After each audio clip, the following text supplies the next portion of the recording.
Well, Marion, President Trump's executive order seeks to end birthright citizenship, not by changing the Constitution, but by changing the qualifications for someone born on U.S. soil to be considered a U.S. citizen. Now, under the order, you would not be a citizen if your mother was unlawfully present in the United States and your father was not a United States citizen or a lawful permanent resident. You would also not be a U.S. citizen if your mother was lawful but temporary, like a student or someone on a tourist or work visa, and your father was not a citizen or lawful permanent resident. Trump's order claims the 14th Amendment was never interpreted to give universal citizenship to everyone born in the United States. This next order relates to the definition of birthright citizenship under the 14th Amendment of the United States. That's a good one. Birthright. That's a big one. Even as he signed the document last night, the president admitted that he expected challenges to his executive order that effectively ends birthright citizenship.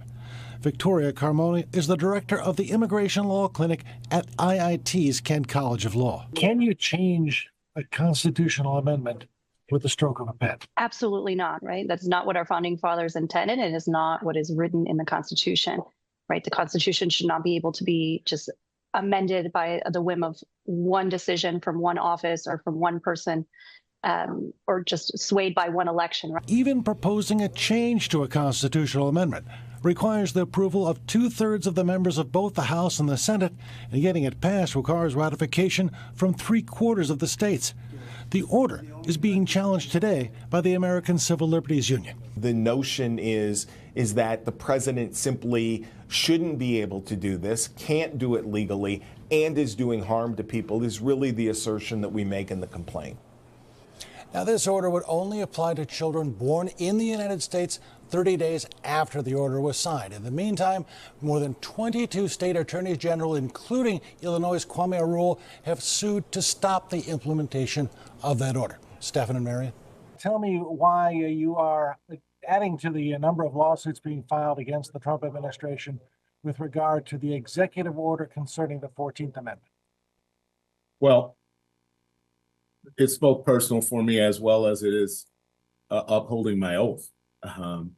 I, like all other elected officials, take an oath to protect the Constitution of the United States of America. Very explicit in Section 1 of Amendment 14 of the Constitution. It says that people born here in the United States are citizens of the United States, unambiguously.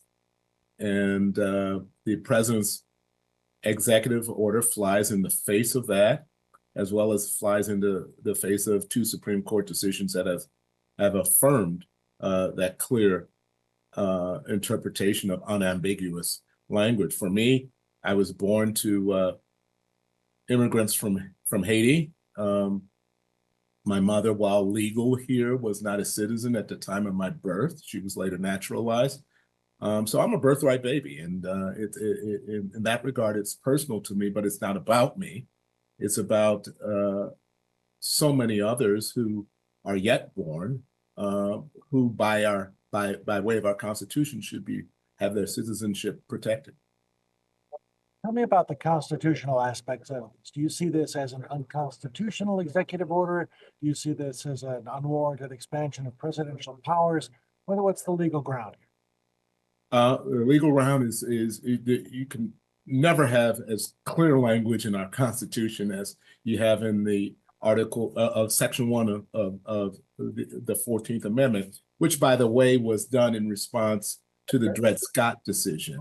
And it was meant to protect those who are former slaves who were born here in this country and who should have the right of citizenship. And so it flies in the face of an important time in our American history, but it also flies in the face of what those who are more conservative say we should observe in the plain language of our Constitution. This is not ambiguous language that needs interpretation. It's very, very clear language. And so as I have raised my hand twice to protect the Constitution of the United States, as the president just did yesterday, it is inconsistent for him to moments later sign an executive order that is plainly unconstitutional. I understand that there were 22 attorneys general, including yourself, or are you part of a separate lawsuit in this regard? Well, I don't look at them as separate lawsuits. Yeah, we let's be clear that I and my colleagues, many of them, all of them, I have developed a relationship with, have been in communication in anticipation of a lot of acts that the president has taken and will take. And so this is not the first time that there's been more than one lawsuit. They're very similar. There's no method to the madness. They both seek out the same ends, an injunction and temporary restraining order to make sure that there's no further implementation of this executive order, which is plainly contrary to our Constitution.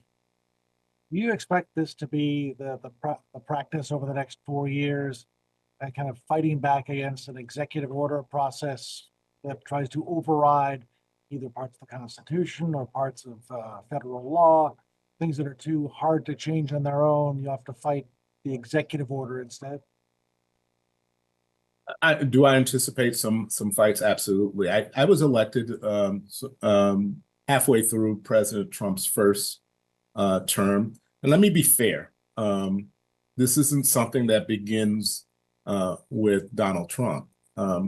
It has been the job of state attorneys general, both during Democrat administration as well as Republican administration, to be a check on presidential executive power that exceeds authority.